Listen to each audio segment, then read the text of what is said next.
Hello, and welcome to Day by Day True Crime Stories, the podcast where we explore a different crime or justice milestone from this day in history. I'm your host, Kona Gallagher, and today is November 8th. On this day in 1983, Bloomington, Illinois police entered a home on the city's quiet east side and found a crime scene that would haunt investigators for decades.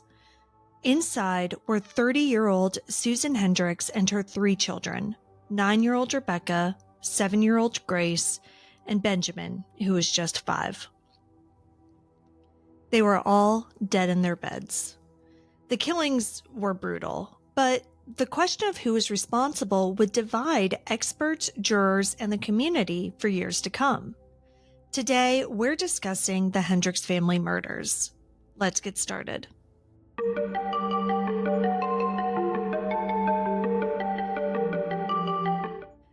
By all appearances, the Hendricks family lived a steady, middle-class life in Bloomington, Illinois. David Hendricks ran a small orthotics company that produced a patented back brace.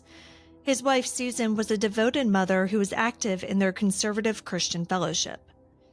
The day before the murders, Monday, November 7th, 1983, started like any other. David worked at his office, left around 4 p.m., and took his motorcycle to storage for the winter before jogging home. After returning home, David and Susan took the kids out for dinner at Chuck E. Cheese around 6:30. They shared a vegetarian pizza and a pitcher of root beer while the kids played. Afterwards, they stopped by the library's bookmobile before heading home. The stop at the bookmobile is the last confirmed time that anyone outside of the family saw the children alive. That evening, Susan went to a baby shower in Delavan about 40 miles away. She returned home around 10:30. After she got back, David packed up the car and headed to Wisconsin for a business trip. He left sometime after 11 p.m. The next day, November 8th, everything unraveled. When David couldn't reach his family while traveling out of state, he called police from Wisconsin to ask for a welfare check. Officers who entered the Hendricks home found a horror scene. Susan and all 3 children were dead in their beds. There were no signs of forced entry, no defensive wounds, and no evidence of a struggle. The back door was unlocked. Near the children's rooms, police found an axe and a kitchen knife, 2 items that were believed to be the murder weapons. Reports at the time said that the weapons had been left near the bodies and appeared to have been cleaned. When David returned to Bloomington later that day, he was questioned by investigators and his car and clothing were examined, but nothing conclusive was found. With no witnesses and no clear forensic trail, investigators turned to the timeline. The state's experts focused on stomach content analysis. They argued that the undigested pizza in the children's stomachs meant that they had likely been killed between 8:30 and 11:30 p.m. on November 7th. A window that, if accurate, would suggest that they were killed before midnight, possibly while David was still at home. The defense countered that digestion isn't that precise. Stress, activity, and metabolism can all alter the rate that food leaves the stomach. They said that the state's timing couldn't prove when or by whom the killings occurred. This debate over a few hours of digestion became the backbone of the entire case.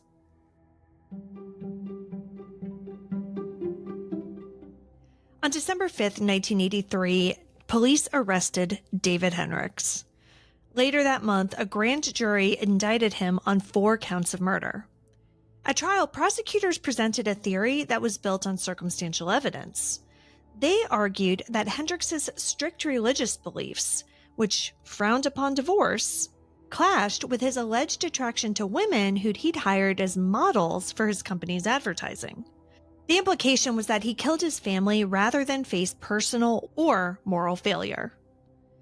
In 1984, a jury convicted Hendricks on all counts. He received 4 consecutive life sentences. But that wasn't the end of the story. Controversy lingered over the case, not only over the science, but over the way the prosecution had used character and motive evidence. Years later, the Illinois Supreme Court ruled that the original trial had been unfair. The justices said that the prosecution's focus on Hendricks's religion and on suggestive testimony about the models had prejudiced the jury, creating a moral narrative rather than proving a factual case. In 1990, his conviction was overturned, and Hendricks was granted a new trial. The second trial, which was held in Bloomington in 1991, retraced familiar ground. The prosecution had the same evidence and the same timeline, but a narrower presentation. They again leaned on the time of death analysis. The defense again challenged it, arguing that forensic science simply couldn't prove that Hendricks was home when the murders occurred. On March 29, 1991, after more than 7 years behind bars, David Hendricks was acquitted on all charges. He walked out of court a free man. Today, over 40 years later, some facts are undisputed. Susan, Rebekah, Grace, and Benjamin Hendricks were all murdered in their beds. The weapons, an axe and a knife, were left at the scene. There was no forced entry, no clear motive, and no definitive forensic proof of who committed the crime. What remains uncertain is the timeline. When exactly the family was killed, and whether the stomach content evidence could ever have narrowed it enough to convict. To this day, the murder of the Hendricks family remains officially unsolved. The Hendricks murders remain a painful reminder that justice isn't only about guilt or innocence.